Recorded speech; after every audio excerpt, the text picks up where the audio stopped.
My name is Jolie Tran, and I'm 38 years old. If you'd walked into my house that evening, you'd have thought it was a celebration. Candles flickered on the marble counter. 2 glasses of wine glowed amber beneath the soft kitchen lights. I'd even roasted salmon, Ethan's favorite, the way he liked it, buttery and crisp at the edges. But beneath the calm, I could feel something shifting, the quiet before a crack in the surface. Ethan walked in, still in his office clothes, loosening his tie like a man who thought the world bent for him. He smiled when he saw the table. Wow, special occasion? I smiled back. Something like that. For 2 years, Ethan and I had built what I thought was solid. He moved into my house last year. My place, my mortgage, my furniture, my world, and I didn't mind. I liked having someone there to come home to after 14-hour workdays at my design firm. He made things lighter, easier, until recently. That night, I wanted to talk about one thing, the prenup. I waited until after we ate. He was telling a story about a client who didn't understand profit margins, waving his fork in the air like a baton.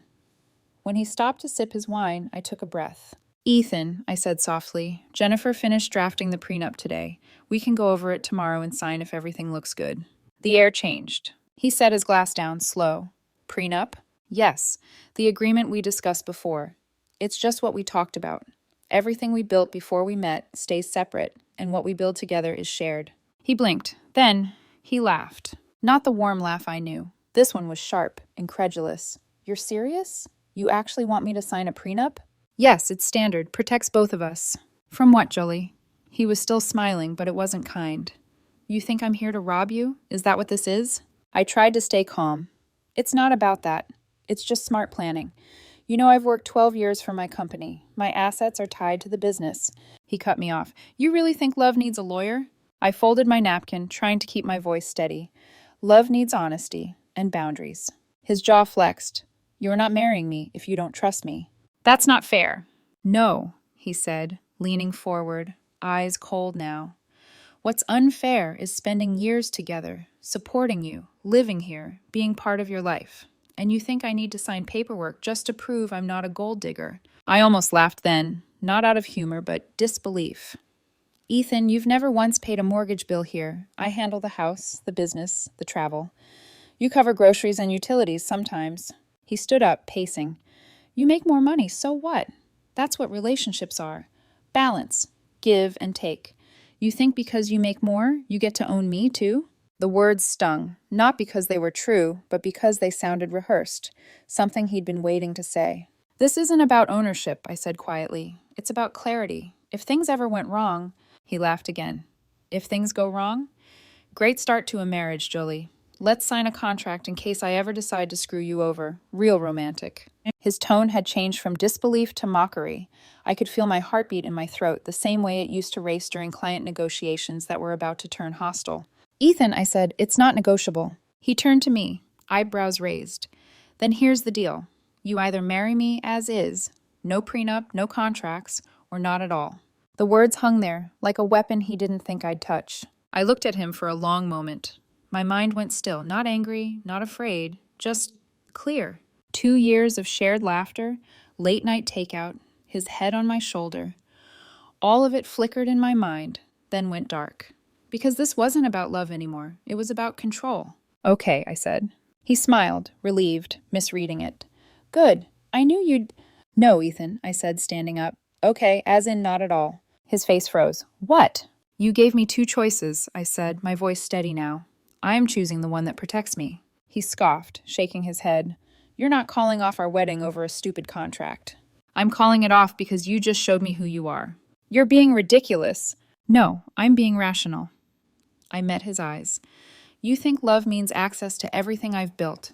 That's not partnership. That's entitlement. He stared at me for a long moment, then grabbed his jacket. Fine. Sleep on it. You'll come to your senses. I watched him walk upstairs and slam the bedroom door. The sound echoed down the hallway like a final warning. But I didn't sleep on it. I walked into my office, turned on my desk lamp, and pulled out my phone. Jennifer, I whispered when she answered, cancel the signing and cancel the engagement. She paused. Jolie, are you sure? People get emotional about these things. I stared at the empty wine glass across from me, the one he left half full. He laughed at it, Jen. He laughed at me. That's not emotion. That's who he is. Understood, she said quietly. I'll close the file. The next call was harder. The wedding planner. Hi, Sandra. It's Julie Tran. I need to cancel everything. The silence on the other end stretched. Everything? Yes. Venue, catering, photographer, all of it. Oh, Jolly, this will be expensive. You'll lose some deposits, maybe 28,000 total. I understand, I said. Cancel anyway. When I hung up, the house was completely silent.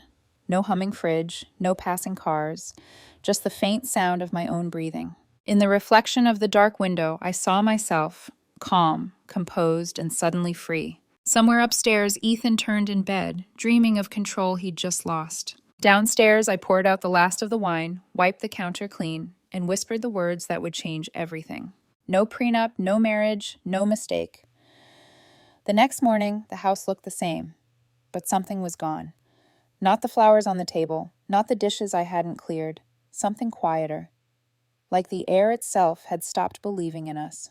I woke early, the way I always do when something's already broken. Made coffee, sat at the table alone. I didn't realize how still the house had become until I heard him coming down the stairs. That careless rhythm of someone who assumes they're forgiven. Morning, Ethan said, stretching. Smells good. You made breakfast? I didn't answer. My laptop screen glowed between us, a silent witness. The inbox was full of confirmation emails. Catering canceled, photographer canceled, venue released. He looked at me. What's that?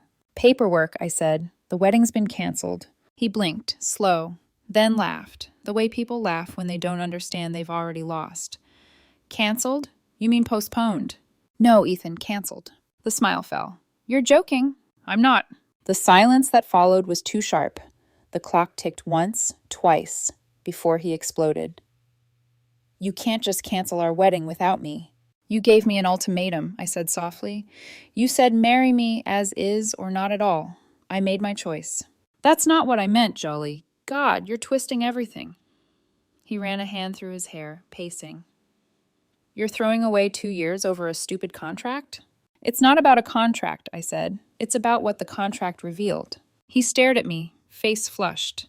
You think you're better than me because you make more money? This isn't about money. It's about trust. Trust? He laughed again, louder this time. You don't trust me, but you expect me to marry you anyway? You didn't trust me enough to sign a paper that protects us both. Protects you, he snapped. From me. Don't pretend otherwise. I set my coffee cup down, steady. Then maybe that's the answer we both needed. His voice softened suddenly, like a knife sliding back into its sheath. Jolly, don't do this. You're overreacting. Let's just forget about it and move on. I already did, I said. I moved on last night. His eyes darted to my laptop. What did you do? I called the planner, the vendors. Everything's canceled. Deposits are gone. He stared at me as if I'd struck him. You're insane. Do you know how much money that is? About 28,000, I said. An expensive lesson, but worth it. He pushed his chair back so hard it scraped the floor. Where am I supposed to go? This is my house, Ethan, I said, my tone quiet but firm. Your name isn't on anything. You can stay through the weekend, then you'll need to find somewhere else. His face twisted. You can't just kick me out. I'm not kicking you out. I'm ending our engagement. You have time to pack. He leaned on the counter, staring at me. You'll regret this, he said. Not angry, not pleading, just cold. I didn't answer. He turned and walked upstairs, his footsteps like thunder fading into distance. That day, I worked from my home office. Or tried to. Every few hours I heard him talking. Muffled conversations through walls. The rise and fall of his voice. Sometimes angry, sometimes quiet. Once I caught my name followed by the word accounts. I froze, listened harder, but the sound dropped away. When I stepped out to grab coffee, he stopped mid-call. Everything okay? I asked. He smiled, too quickly. Yeah, work stuff. But his laptop was open on the kitchen counter. Bank tabs, messages. He closed it before I could read more. I told myself not to overthink, but the unease wouldn't leave. That night, we ate in silence. He didn't touch his food. I didn't try to bridge the distance. We were two people waiting for the same door to close. Saturday came. He left early, before sunrise. No note. Just an empty coffee cup in the sink. I should have felt relieved, but something about the quiet felt wrong. Staged. By afternoon, the phone rang. Unknown number. Jolly, it's Michelle, Ethan's sister. My stomach tightened. Hi, Michelle. What the hell is going on? She snapped. Ethan showed up to his tux fitting and found out everything was canceled. The poor man was standing there like an idiot while the tailor said you called to stop it. I told him Tuesday morning that the wedding was off. He thought you were bluffing. I don't bluff. She exhaled sharply. You can't just destroy someone's life like this. He's devastated. No, Michelle, I said quietly. He's embarrassed. There's a difference. Click. She hung up. That evening, the sun dipped below the blinds and the house sank into shadow. I opened my laptop to finalize a client proposal and saw something that made the air vanish from my lungs. Alert, unusual login detected on 2:13 a.m. I clicked it open, heart pounding. The alert wasn't for my personal account. It was for my business account. I scrolled, hoping it was a mistake. Then I saw the note. Attempt to add new authorized user, Ethan Miller. My throat went dry. Below it, another notification. Transfer request 15,000, flagged, pending verification. The room tilted slightly. It wasn't anger I felt. It was clarity, sharp, sterile, absolute. He hadn't just refused the prenup. He'd already started testing how far he could reach without it. For a long time, I just sat there, watching the cursor blink over his name, Ethan Miller, as if the letters themselves were sneering back at me. When I finally closed the laptop, my reflection stared at me from the black screen. I looked calm. Too calm. The kind of calm that comes right before a storm. I whispered, mostly to myself, You said I'd regret this. You were right, but not the way you think. Tomorrow I'd call my lawyer again. This time, not to protect my love, but to defend my life's work. People talk about breakups like explosions, loud, messy, impossible to ignore. But the real damage comes after, in the quiet, when the dust settles and you realize the person you loved is still out there, rewriting your story in their favor. By Monday morning, my phone was a war zone. The first message came from Sandra, our wedding planner. Jolly, Ethan called me this morning. He says you made a mistake, that the prenup thing got blown out of proportion. Should I reinstate the bookings? I stared at the screen. He wasn't just in denial, he was campaigning. No, Sandra, please finalize the cancellations. Do not take any direction from him. She hesitated. Understood, but Jolly, he sounded angry. You might want to prepare for fallout. Fallout came faster than I expected. By Wednesday, the story was everywhere. Not online, not yet, but in whispers, group chats, mutual circles. Apparently, I'd betrayed Ethan. I'd forced him into a humiliating contract, then blindsided him by calling off the wedding. The phrasing was too polished, too consistent. He was feeding people the script. I started getting pitying looks from acquaintances, messages from old friends saying, "We just hope you're okay." The ones who believed him stopped texting entirely. That afternoon, my assistant closed my office door gently. Jolie, Ethan posted something. I didn't want to ask. She continued anyway. He wrote, "Some people love control more than love itself. Money changes everything." Of course he did. A perfect line. Vague enough to sound noble, sharp enough to wound. By Thursday, I got the call I'd been dreading. Jolly, this is Michelle. You owe my brother an explanation. Her voice was high, brittle with rehearsed outrage. I've given him plenty, I said. You can't just destroy someone's life because you got cold feet. I didn't get cold feet. I got clarity. She scoffed. You humiliated him. Do you have any idea what people are saying? Yes, I do. He's telling them. Ethan said you threw him out, kept everything, even his clothes. I told him he could stay through the weekend. He left early. You're unbelievable. He wanted to build a life with you. No, I said quietly. He wanted to live mine. The silence that followed wasn't surprise. It was recognition. She knew I was right, but couldn't afford to admit it. Good luck finding someone who will tolerate your control issues, she hissed and hung up. That night, I caught movement outside my window, headlights idling too long, a car door slamming. When I peeked through the blinds, Ethan was on the porch, standing under the streetlight. He looked calm, too calm. I opened the door halfway. You shouldn't be here. Can we talk? He said. His voice was soft now, low, careful, like someone taming a skittish animal. I stepped aside but didn't let him in. 5 minutes. He glanced around the foyer, his gaze landing on the cardboard boxes stacked by the stairs, the ones holding his things. You really packed me up, he said, almost smiling. I did. He exhaled dramatically. I overreacted. I shouldn't have laughed that night. I was shocked, that's all. I never meant for it to turn into this. He stepped closer. I didn't move. Let's fix this, he said. I'll sign the prenup. Whatever you want. We'll reschedule the wedding. It sounded rehearsed. Too perfect. Too convenient. I looked at him carefully. You'll sign it now that it benefits you. That's not love, Ethan. That's negotiation. His expression hardened. So you're really ending this? Throwing away 2 years because I hurt your pride? I shook my head. Because you showed me who you are. For a moment, his mask slipped. The calm evaporated, leaving something cold and sharp. You'll regret this, he said again, slower this time, like a promise instead of a threat.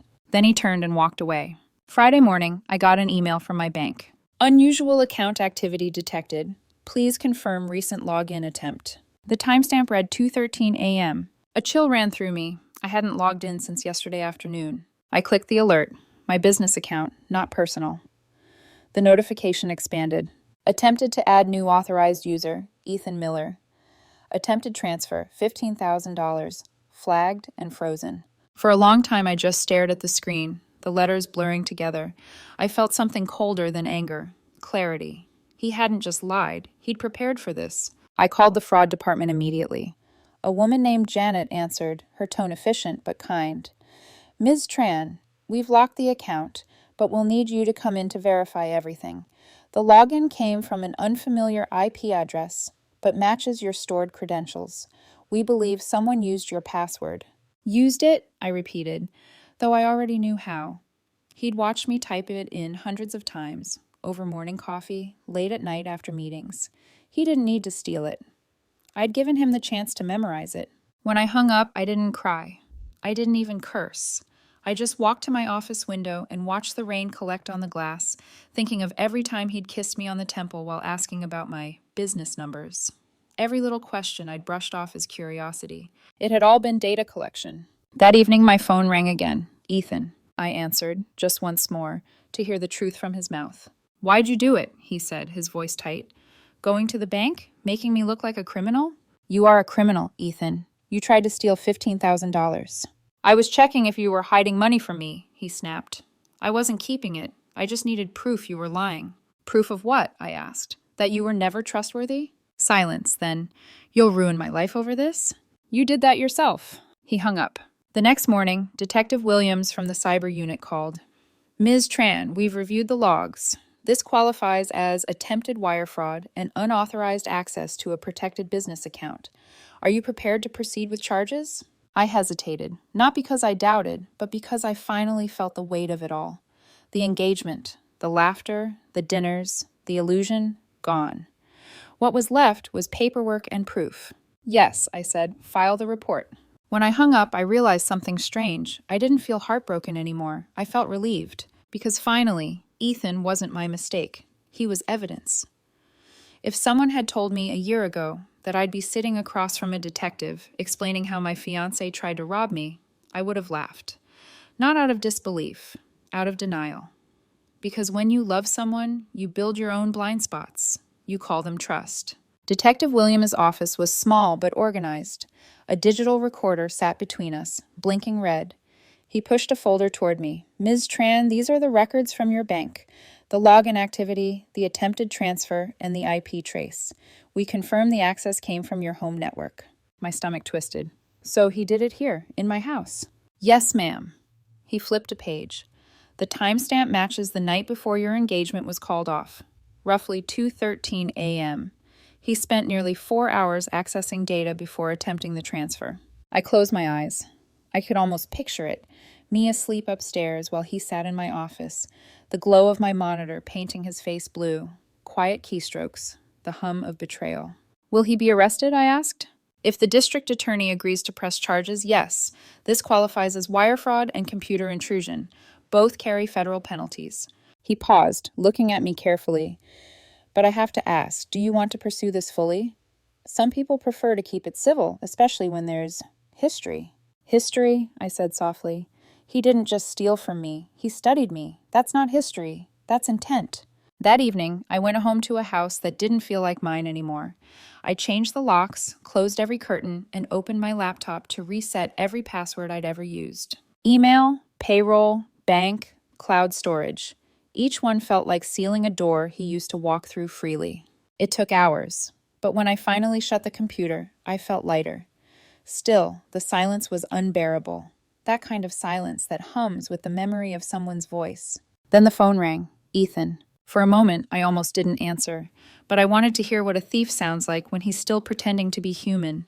Hello? I heard you went to the police, he said, skipping pleasantries. His voice was low, almost rehearsed. You really want to ruin my life over this? I didn't ruin anything, Ethan. You did.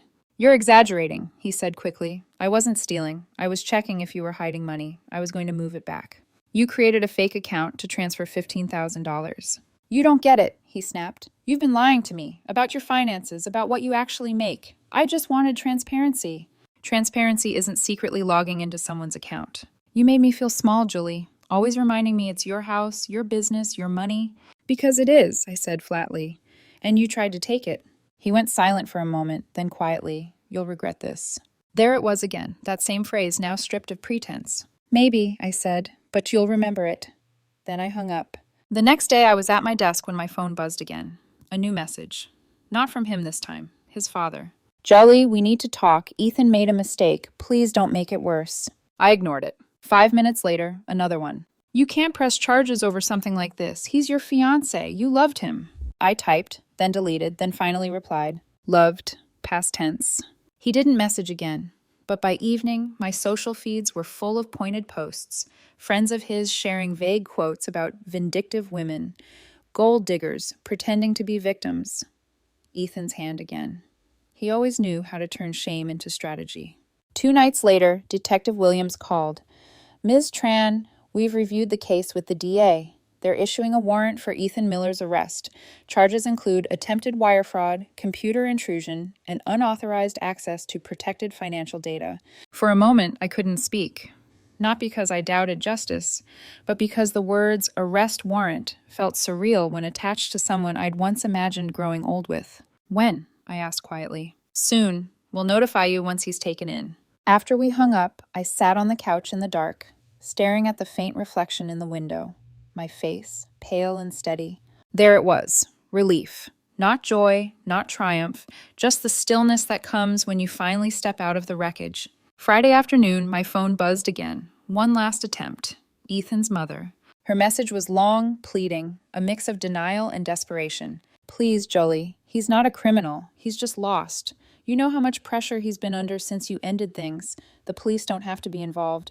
Please think about his future. His future, not mine. Not the one he tried to dismantle. I replied with only 3 words. He made choices. Then I blocked the number. That night, I sat by the window with a glass of wine, the same kind I'd poured, the night he laughed at the prenup. I thought about the irony. The document meant to protect me was never signed, yet it had still saved me, because his reaction to it had revealed everything.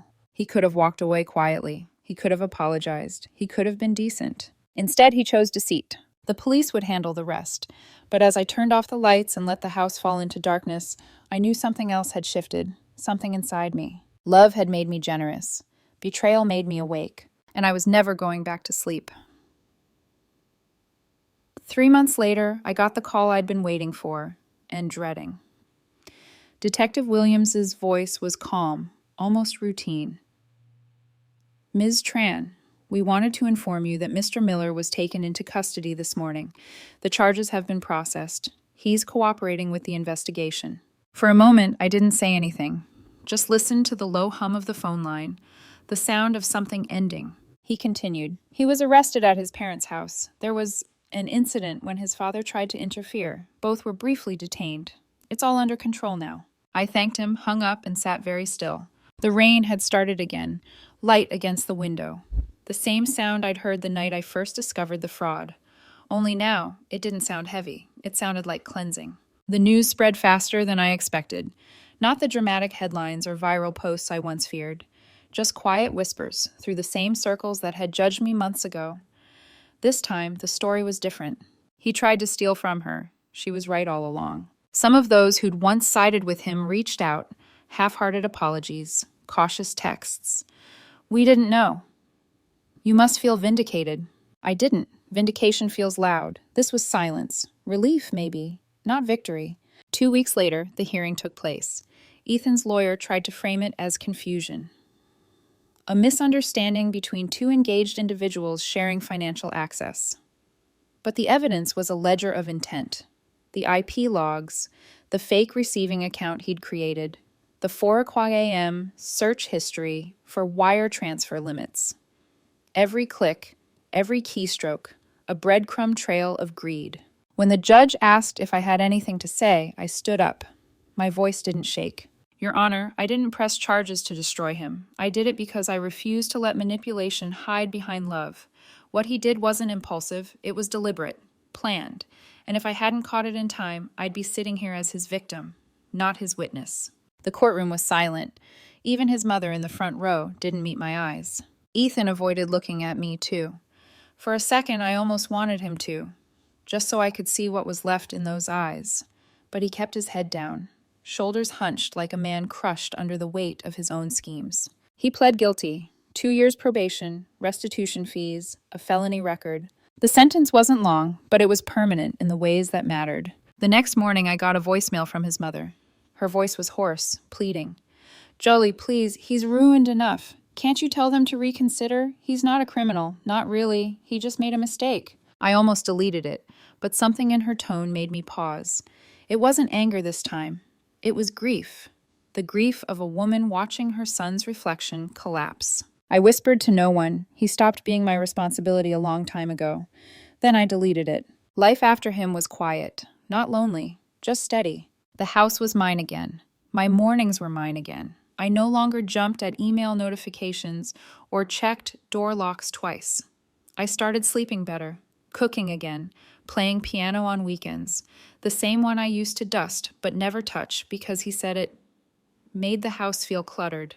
Sometimes I'd catch myself thinking about that first dinner, the night he laughed at the prenup, the sound of the fork against his plate, the candle flickering between us. It didn't hurt anymore. It just reminded me of the moment I stopped mistaking arrogance for confidence. A month later, I met someone new. Not a grand romance, not yet. His name's Daniel. We met at a design conference, both of us staying late to dismantle an exhibit booth that no one else bothered to help with. He listened more than he spoke, asked questions, not out of suspicion, but curiosity. When he found out about what happened, he didn't look at me with pity, just quiet respect.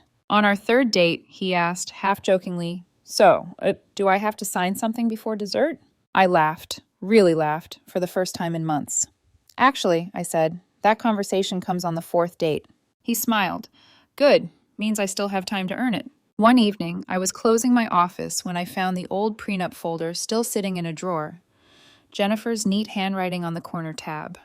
For a moment, I thought about throwing it away, but I didn't. Instead, I tucked it back into the drawer, not as a reminder of fear, but of wisdom. Because it had never been about money. It had been about peace, the kind you fight for once, so you never have to fight for it again. As I turned off the lights, I caught my reflection in the glass. Same woman, different eyes. A version of me who'd learned that love without respect is just decoration. That boundaries aren't walls, they're foundations. And that sometimes losing someone isn't tragedy, it's release. He thought I was protecting my money, I whispered, but really I was protecting my peace, the only asset that never depreciates.